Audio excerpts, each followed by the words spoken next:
Welcome to the Fuel Pulse Show podcast, where we talk about all things fuel for all kinds of people.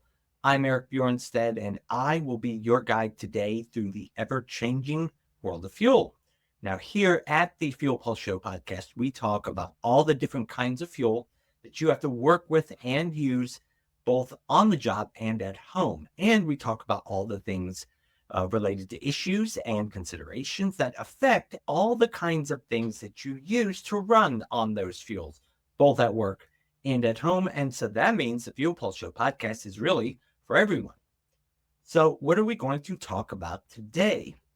Well, I don't know how much of the news you listen to and what commentary sources you listen to, whether it's podcasts, print media, talk radio. We have a very divided country here, with half the country getting their news and forming their opinions from what they see on CNN, The Atlantic, Vox, while the other half pays more attention to Fox News and Newsmax, and they wouldn't be caught dead watching CNN. Well, actually, that is an overstatement, not the you wouldn't be caught dead kind of thing, but really it's 1/3 of the country go one way, the other third of the country goes the complete opposite way, and that middle third are just tired of hearing about the other 2/3 fight about things. Now, regardless of which way you lean, tell me if you have ever heard anything like the following: the Biden administration's war on energy. Or how about, they're coming for your gas stove? Or even better, they're not just coming for your gas stove, all your other appliances are going to be next. Or, maybe most creatively, the federal government has no business telling American families how to cook their dinner. Okay, all that sounds pretty serious. You can probably guess that these folks are talking about the new federal regulations that are assumed to have something to do with gas stove appliances. Now, cutting through the hyperbole and the clickbait snippets, there is a debate about these new rules. That, on the one hand, one side argues that these new rules are going to have an adverse impact both on consumer choice and on appliance costs. That these new regulations are going to change the market in a way that will limit the opportunities and the options available to consumers, while increasing the costs of buying certain kinds of appliances. And these increased costs are going to particularly affect low-income households, not to mention, of course, those people who prefer gas over electric stoves. So that's one side. More government regulation, just making things more expensive for the common person. Then you have the other side, the proponents of these regulations, and they cite potential health benefits that these new rules might bring by reducing indoor air pollutants like nitrogen dioxide and methane, which are byproducts of gas stove use and which do pose risks to human health and to the environment. And the proponents will cite the benefits both to consumers and to the environment that continued improvements in appliance efficiency are going to have. And you have these two sides who are arguing against each other. So, on today's episode, let's put aside all that yelling and hyperbole, put it aside, and talk about what's actually been proposed and passed, and clarify how that's actually going to affect people like you and me, as much as we could tell any of that from just simple speculation on these kind of future events. So, let's dive into it. Now, the core of this story has to do with recent, and by recent, I'm talking about in the maybe first quarter of 2024, maybe early second quarter. Recent Biden administration rules concerning gas stoves and appliances. Now, people are used to hearing about rules regarding cars and trucks. They might even be used to hearing about rules, new regulations on power plants. But appliances do seem like something different. Like, if you hear that the government's proposing to, clamp down on something about those appliances, I think that people tend to take that more to heart, maybe view that more as government putting its hand more directly into their lives in ways that they don't like. So This story starts more than a year ago, back in 2023, and it starts with someone from an agency called the Consumer Product Safety Commission. Now, the Consumer Product Safety Commission is an independent agency of the United States government. That means it's not part of any cabinet department, but it operates independently and is headed by a group of 5 commissioners who happen to be appointed by the president and have to be confirmed by the Senate, where they will serve, if confirmed, they will serve 7-year terms. So in that sense, the Consumer Product Safety Commission is like a number of other government agencies. The people in charge have to be appointed and approved by the president and Congress. And like other agencies, the Consumer Product Safety Commission does have a specific mandate. It is responsible for protecting the public from unreasonable risks of injury or death associated with the use of consumer products, hence their title. Back in 2023, an official from the commission made some comments that suggested that the Consumer Product Safety Commission might start looking to ban gas stoves because, and the rationale goes, because they've been linked to some health problems like childhood asthma. Now, let's just stop there. Now, if we stop there, didn't go any further, what would you be thinking if you heard that? Banning gas stoves. Yeah, that's right. The initial reaction that you probably had is the initial reaction that many people had. Cue the outrage here, right? This person, Richard Trumka Jr., he's one of the 5 commissioners that head this agency, and he said that, quote, everything's on the table, unquote, when it comes to gas stoves. However, Mr. Trumka also stressed that any proposed ban would apply only to new gas stoves, not existing ones. And we'll unpack that a little more later on. Now, you can imagine the White House had to go into immediate damage control on this one. Now, at the time, a White House spokesperson said that the president does not support banning gas stoves.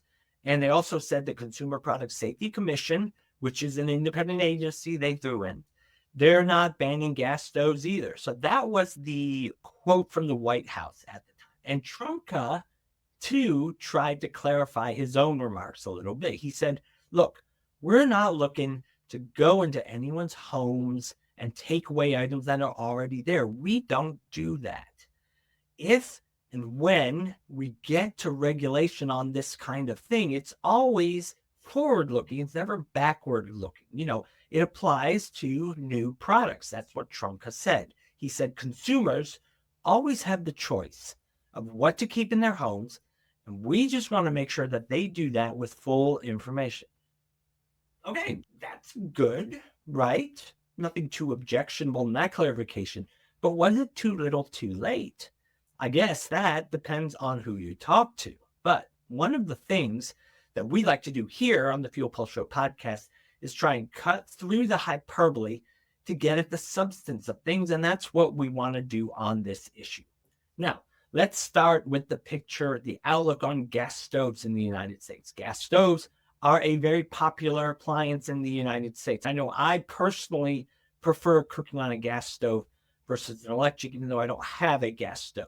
In 2020, almost 40%, almost 2 in 5 homes had either a gas stove or an oven. And of course, many of them had both. And that comes out to almost 40 million gas stoves and ovens in the United States.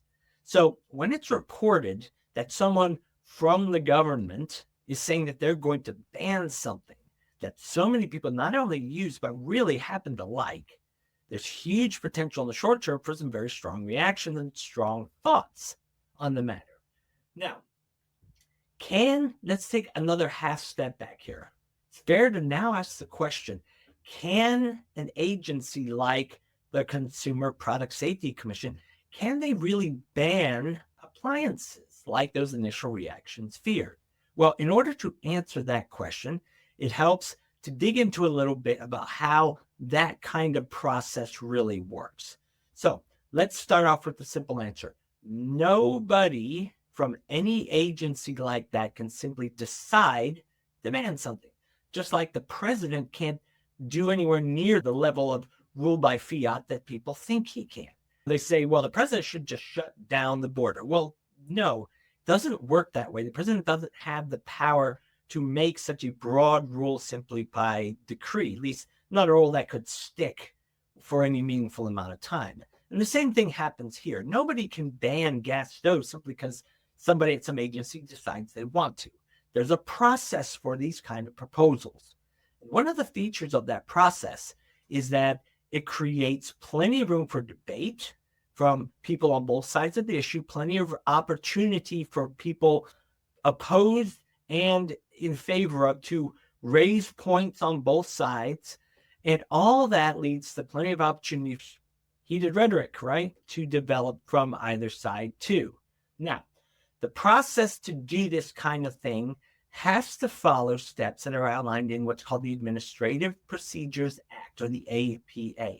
And the first step could be called identifying the need for a rule. So an agency identifies a need for a new regulation or a need for a change to an existing regulation. Now, those kind of situations could arise from seeing new information, having an issue emerge that wasn't really clear before, or maybe Congress just passed a law that created a new legislative mandate in some area that now requires the agency to go do something in a new way.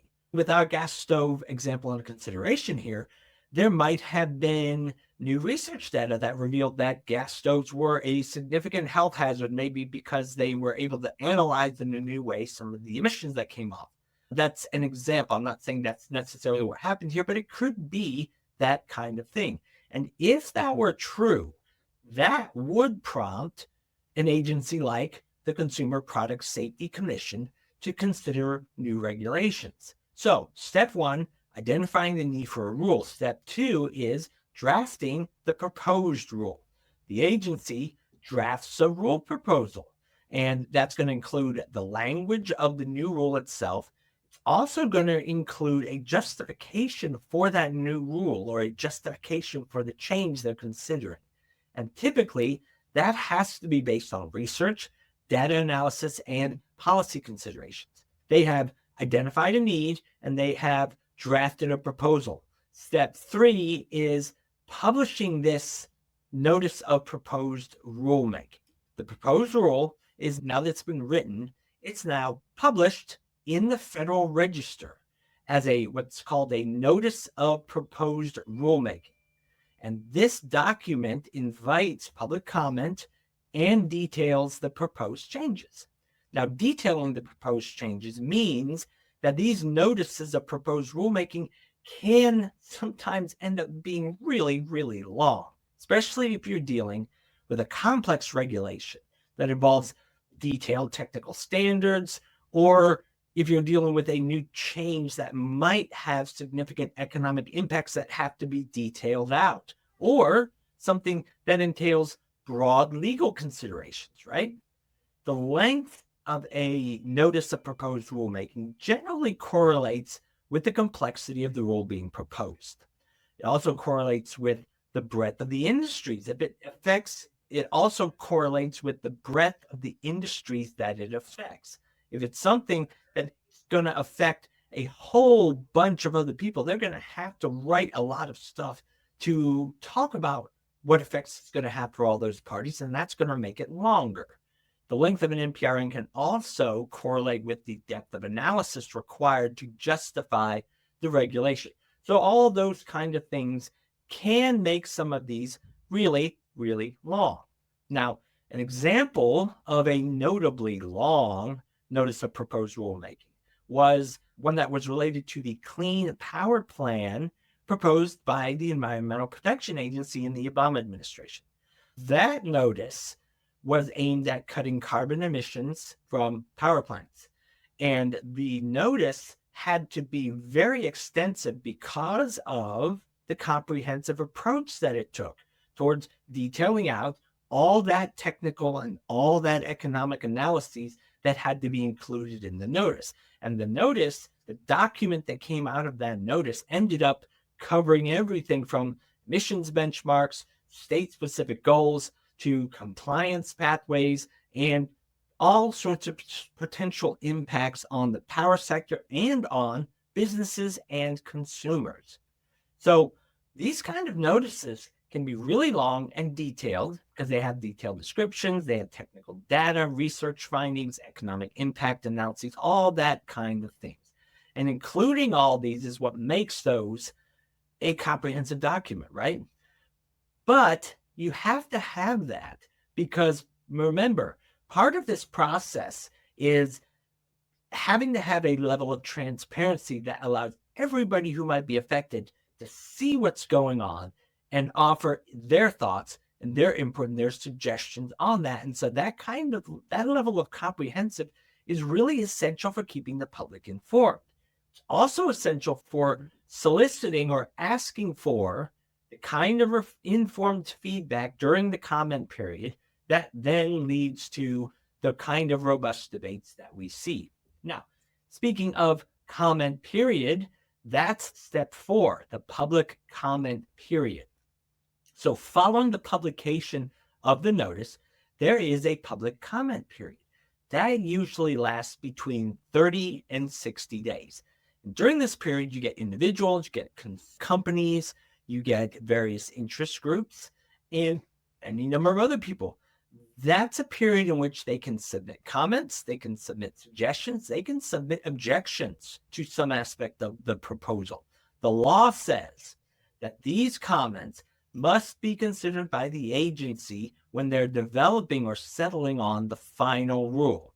Although it's not defined how the comments must be considered. That part's kind of left up in the air. So we've had 4 steps now. We've gone through step 4, public comment period.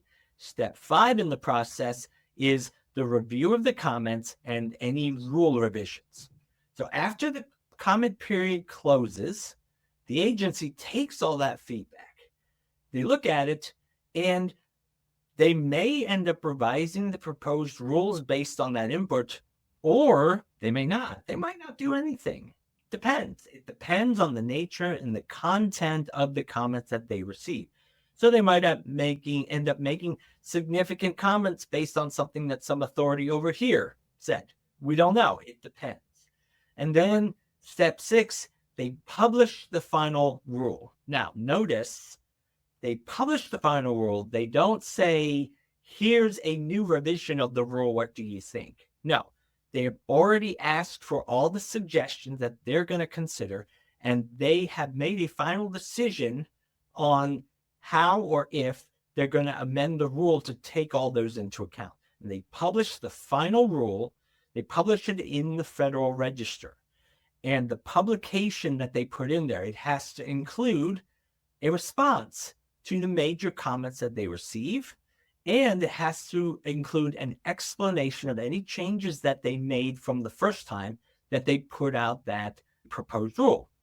The final rule also has to specify when exactly it's going to go into effect, because, people need to know that too.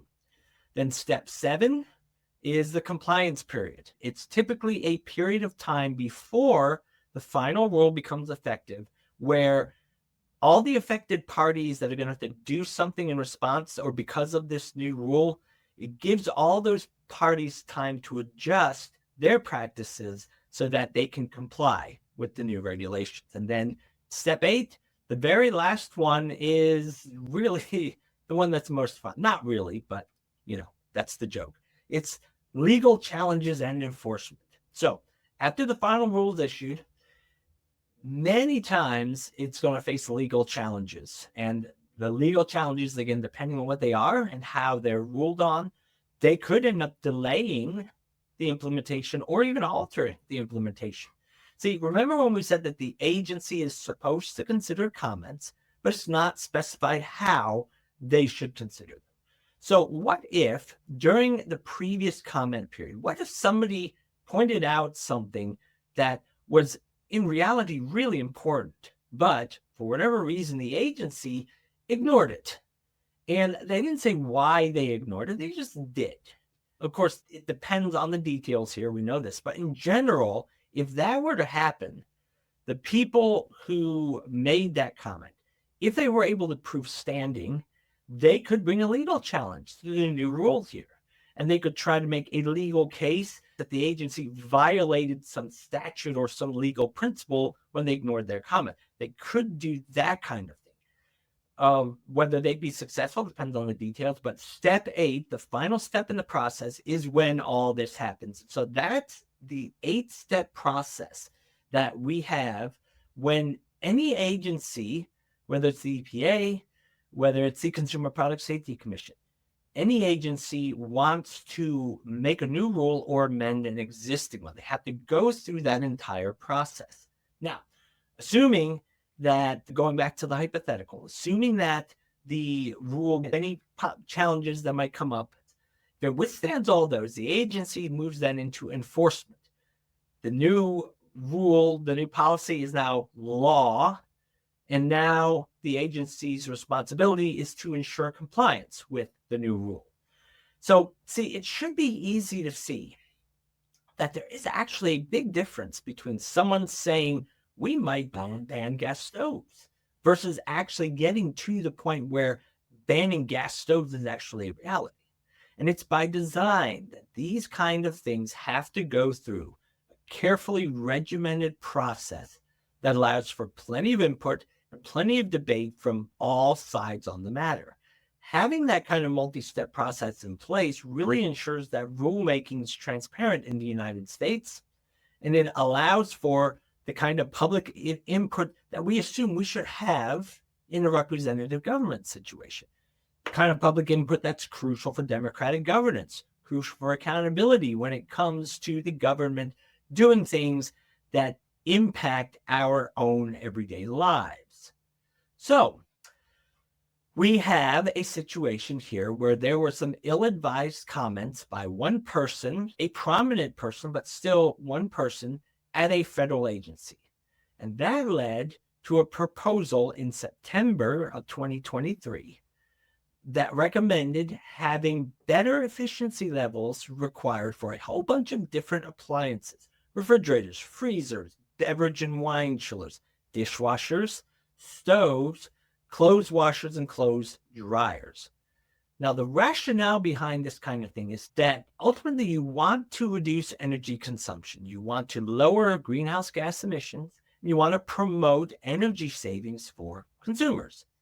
And this kind of rulemaking isn't actually uncommon. Or in other words, it's more common than you might think. And that's because the U.S. Department of Energy periodically reviews and revises energy efficiency standards for appliances that in order to reflect advancements in technology. And the Department of Energy always wants to ensure that the appliances sold in the market meet some kind of minimum efficiency requirements. Okay, so if we acknowledge that, next question might be, what would these better energy efficiency standards look like? That answer depends on the appliance. The specific details of this new standard that was coming out in September 2023, again, depends on the different appliances and varies depending on factors like the appliance type, the appliance size, and how the appliance is used. So let's clarify that with a little example. Let's take refrigerators. Theoretically, if you were trying to make refrigerators more efficient, how would you do that? Well, there's a number of ways you could do it, but one of the ways, you'd probably tweak the requirements in areas relevant to that appliance. And that's exactly what the Department of Energy was trying to do. So for refrigerators, what did they do? They proposed 3 or 4 changes. First change was that refrigerators had to use less energy. They had to have reduced energy consumption. So they proposed new standards that required refrigerators to consume less energy while they were operating. Of course, if you think about it, what benefit would that have? All of the things being equal. Well, if you consume less energy, you lower your electricity bill, right? And you also will reduce your greenhouse gas emissions. Okay, so far so good. Proposal effect number 2 is their proposal required better insulation in refrigerators to minimize heat transfer and improve temperature regulation. Both of which, if you improve heat transfer and if you improve temperature regulation in a refrigerator, it makes it more efficient. Okay, so two new proposals, both centered around making them more energy efficient. Third thing was they changed the rules on the efficiency of the compressors. If you don't know anything about how refrigerators work, the compressor is a pretty key component. And if you require manufacturers to have minimum efficiency levels for compressor efficiency, if you require them to improve that, you're going to contribute to overall energy savings for that refrigerator. And then the fourth thing that the requirements dealt with was mandating new energy efficient features for new refrigerators. So they proposed that new refrigerators had to have a number of different new energy saving features. They had to have LED lighting. They had to have smart controls. They had to have automatic defrost systems. So for the September 23 new rules for refrigerators, those were the kinds of things they mandated. Notice, though, that we didn't mention anything yet about gas appliances, but we don't have gas refrigerators. Now, let's get to that. Let's get to what people were originally so bent out of shape over. So besides the electric appliances, the Department of Energy also finalized new energy efficiency standards for residential gas furnaces and commercial gas water heaters. Okay, those are gas appliances.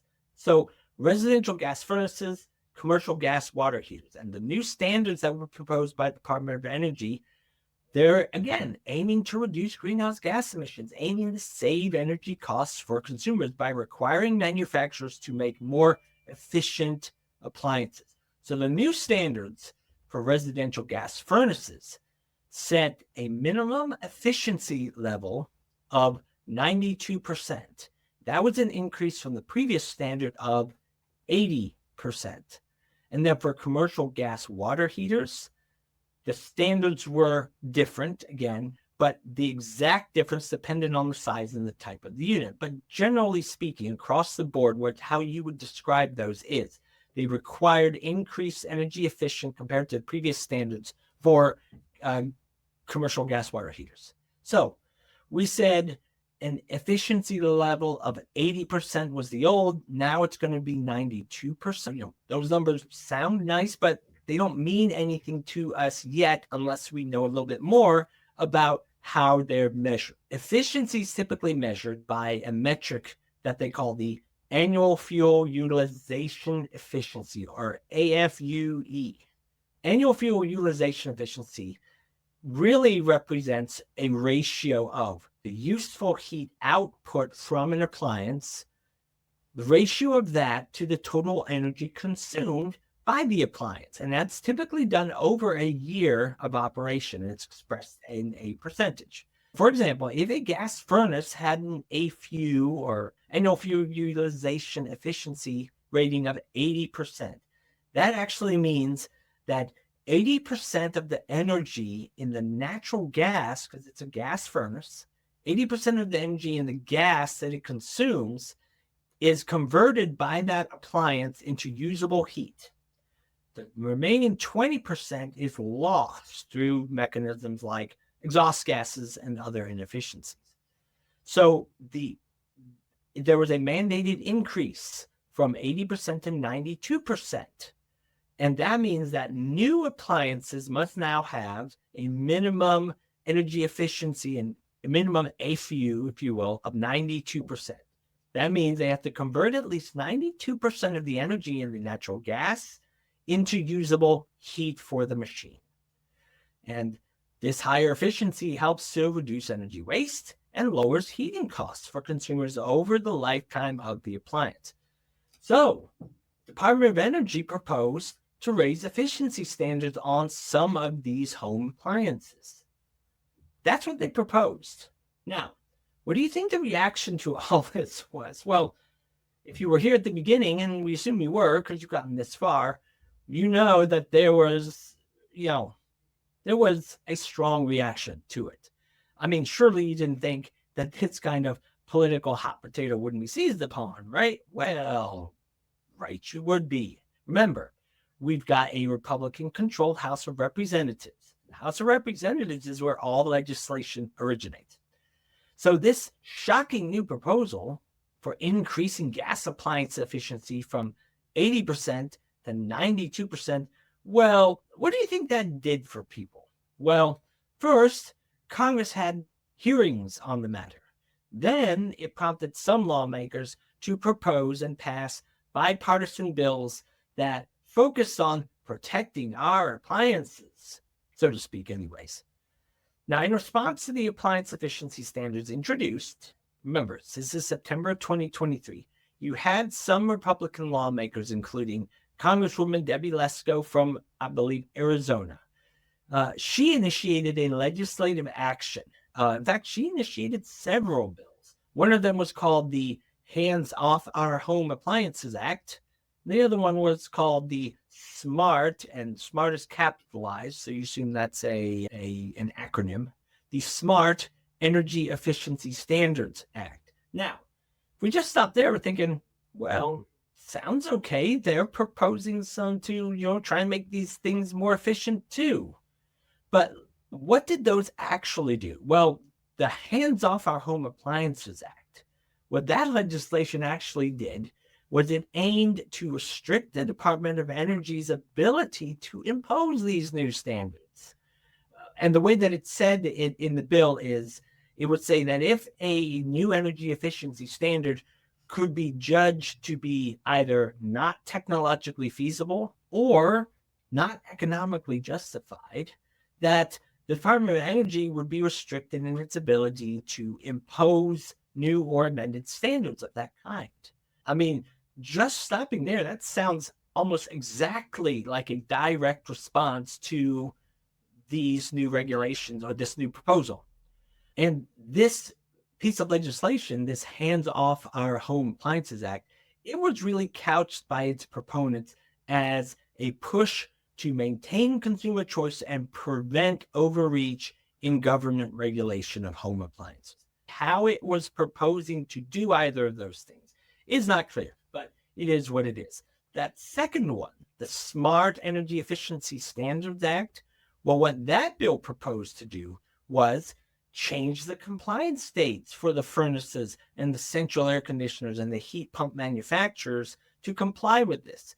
And they wanted to change it from the date of installation of the machine to the date of manufacture of machine. Now, just offhand, that one doesn't sound like that big of a deal, because basically what that does is it provides and it eases the transition for those manufacturers to meet these new standards, right? And also gives them more time to meet these new standards.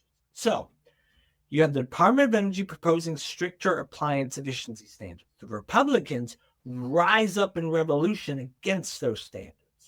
Then let's fast forward to April of 2024. We've gone through that whole process that we detailed out, remember, that 8-step process.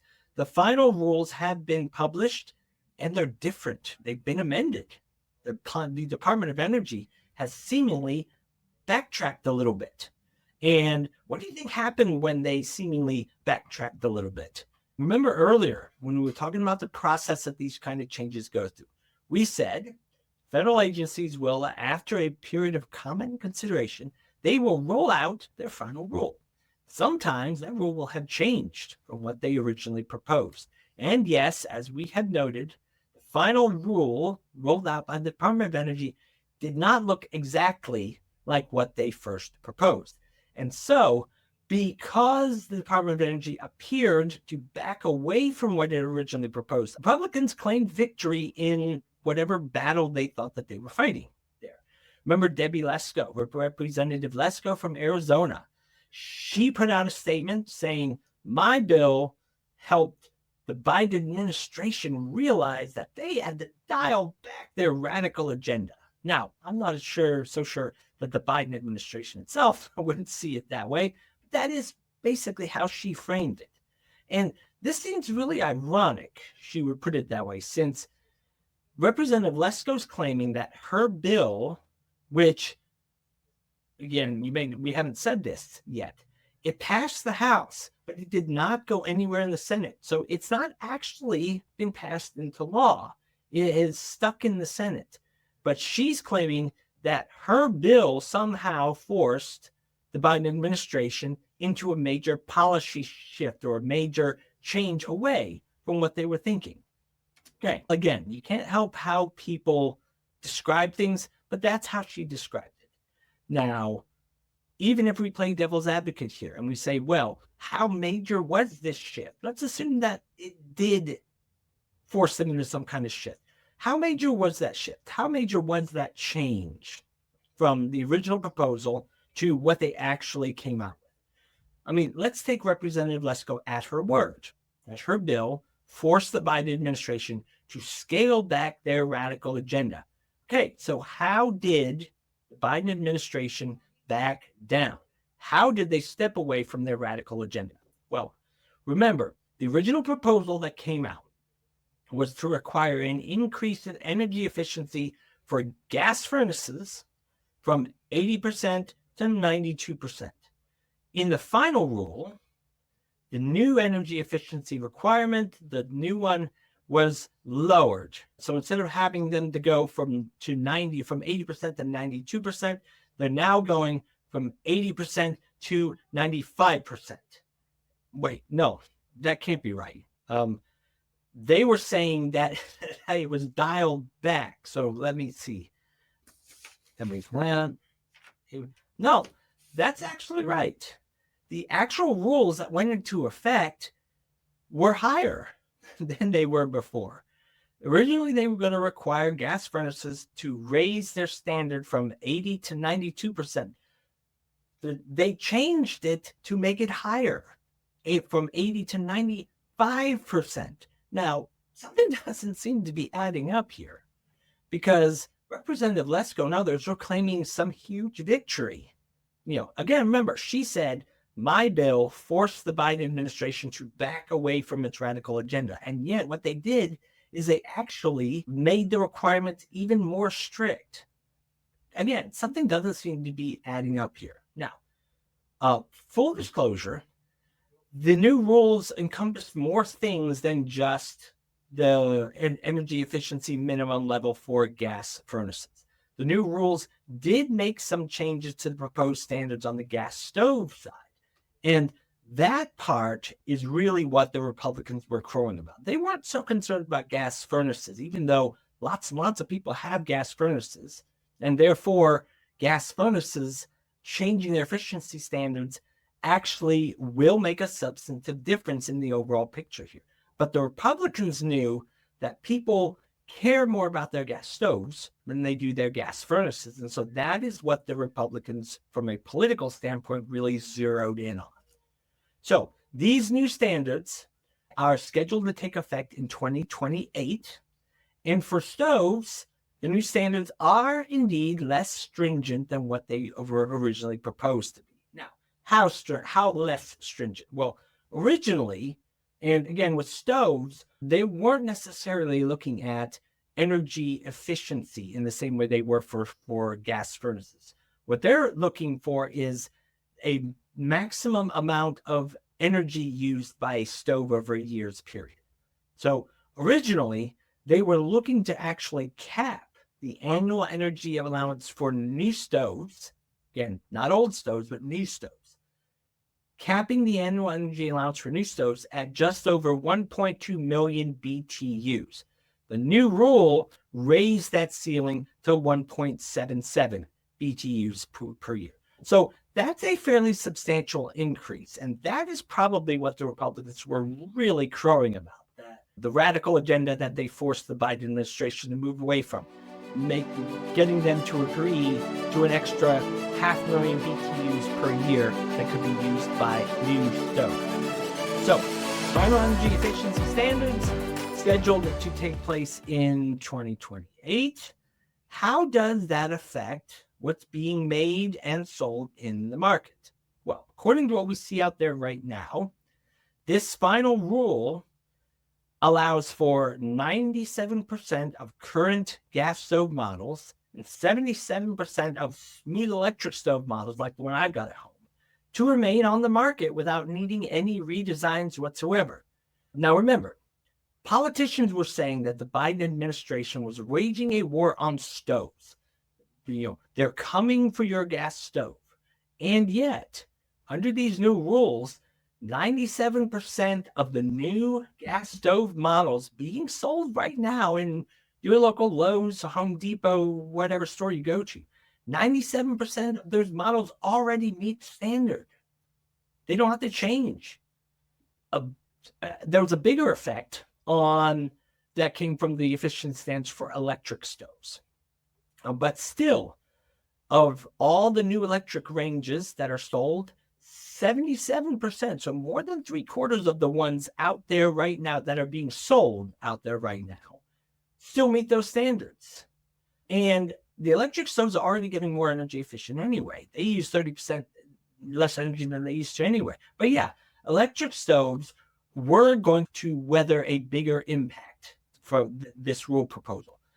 And yet it's just not as sexy to talk about how, they're coming for your electric stove, even though the new rules did actually disproportionately affect electric more than gas.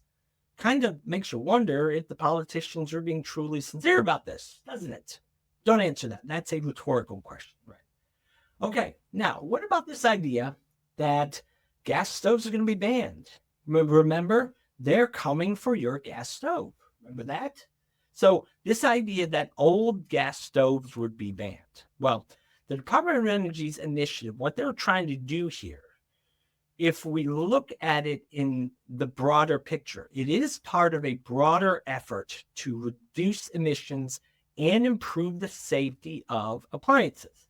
One of the ways that they do that is by phasing out certain models of stoves and ovens that can't meet new energy use standards. Okay, but that's the thing. Even if they were to think that up to 50% of current gas stove models in homes might not comply with whatever new proposed standards because they use too much energy, even if they did think that, we're still only talking about new rules affecting stove models.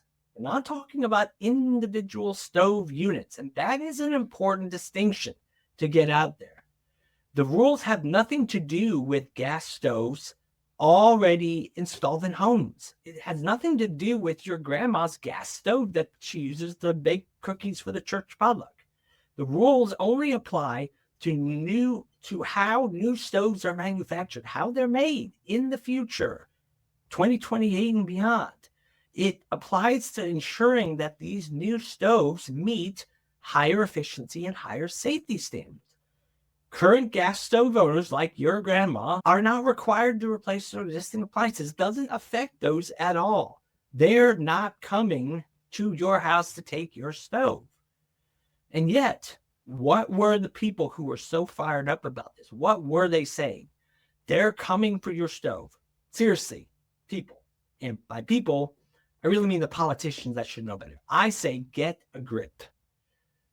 These politicians, they know what they're saying isn't true.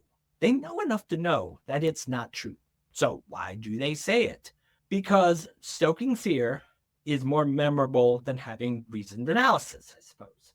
And saying that a presidential administration is coming for something, is going to take away something that you happen to like, that's going to elicit more of a visceral negative reaction than saying something like, the appliances that you can buy in the future are going to use less energy and save you money. One elicits a strong reaction. The other one elicits a reaction of, oh, well, okay, I guess so. That's nice. Now, to this point now, we haven't really talked about the stated purpose for these new rules. I mean, apart from general claims that efficiency is good, why were they really proposing these new rules? Is it something to do with health, improving air quality? Well, yes and yes. So what the administration says that the new standards will do is, first and foremost, save Americans money. Okay, that's a good thing. How much money? They typically tend to measure these things over long periods of time. So they said that over a 30-year period of time, which you could argue is about the lifespan of this kind of machine, right? I mean, if I bought a gas stove, I'd hope to get 30 years out of it. Over the life of these machines, we'll put it that way, it's going to save Americans about $1 trillion That's trillion with a T, not billion with a B. It's $1,000 billion, or 1 million million. Save Americans about $1 trillion in energy costs and cut at least 2.5 billion metric tons of greenhouse gas emissions just by making these gas appliances more efficient. None of that's chunk change by any means. I mean, the emissions change alone, 2.5 billion metric tons, is roughly equivalent to the combined annual emissions associated with the energy use of 500,000 households. So now that these rules are what they are, now that we've stopped fighting over gas stoves, is there anything else on the horizon? On the docket there's upcoming rules for dishwashers and clothes washers and dryers. Now, I highly doubt that anybody's going to issue a press release saying they're coming for your dishwasher. And it doesn't sound quite as cool as they're coming for your gas stove. But the broader question that we have to ask is, why are people always fighting over stuff like this? It's like with electric vehicles. If you have an EV, you're not going to pay for gas. You're not going to pay for oil changes. You're going to save thousands of dollars per year. And yet people act like that's the worst thing ever, right? Why are people so opposed to this kind of thing? Really, I think what the opposition to this may stem from is that people dislike the government telling them what to do. There, I said it. People don't like the government telling them what to do. People don't like thinking that the government is telling them they have to do something. You take a quote like Representative Kelly Armstrong, Republican congressperson from North Dakota. Representative Armstrong sponsored legislation that was aimed at curtailing actions from this Consumer Product Safety Commission. And Representative Armstrong, when he's commenting on all of this that happened, he said that it was the Biden administration's push to control the kind of stove that Americans use that spurred this backlash. He's the one that kind of said, look, here's an idea. Let Americans decide what stove's right for their family, not the federal government. Okay.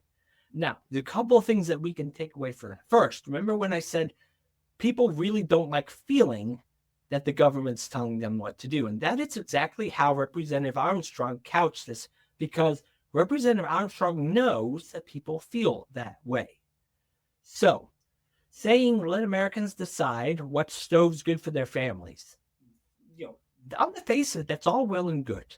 And we might hear that and we might say, yeah, we might agree with Representative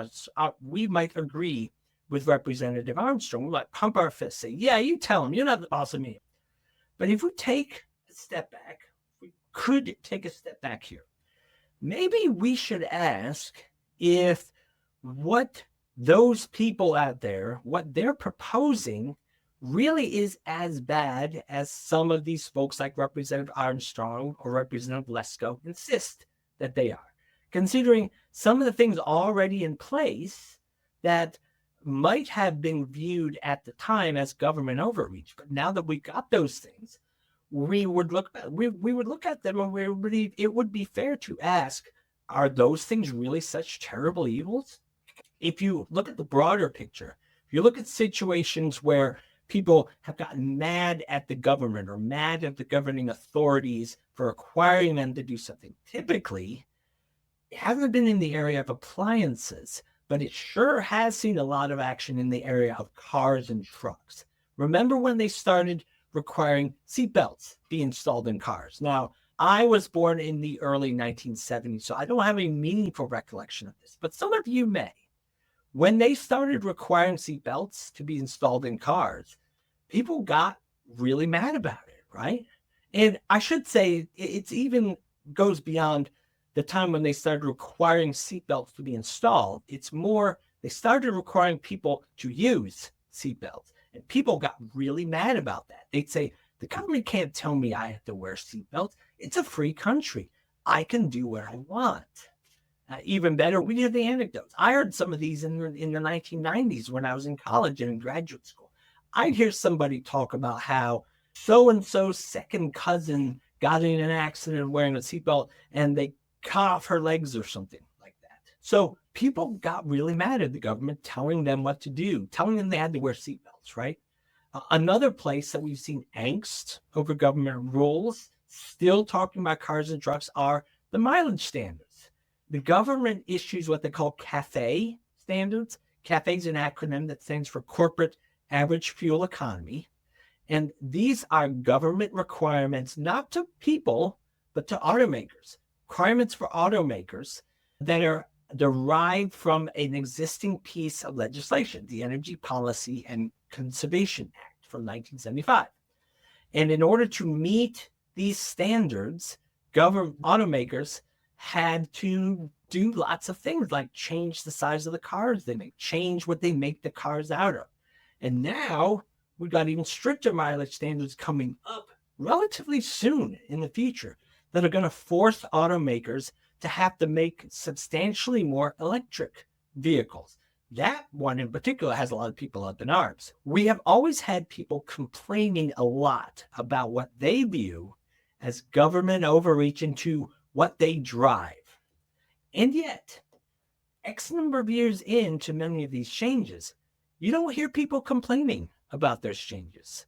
I mean, yeah, you might argue that they don't complain because they're resigned to the fact that complaining won't do any good. Maybe, but I really think that it is something beyond that. First, people have gotten used to these changes, and that's an important part of the picture. See, as the years passed, as the years rolled on from the point where they said, you have to do this, right? As the years have rolled on, the newer versions of those things, the new versions that had the seatbelts installed, for example, the new versions became normal to people. People got used to them. Now, people will see, by and large, that cars are better now than they ever had, leaving aside the slice of the population who I would define as the people who are still holding out for trunks large enough to fit 4 or more dead bodies in. Okay, those people are never going to accept it. But for everybody else, they know that cars are better now than they used to be. And the fact that they can look at the cars made now and all the improvements that they've had in them, it shows them, it shows us that these changes may not be as bad as we initially feared. Okay, second point. So first point, people gotten used to the changes. Second point, and that's more to the point of what we're trying to make here. People don't complain about the changes anymore because I think that those people finally realize that those changes are actually good.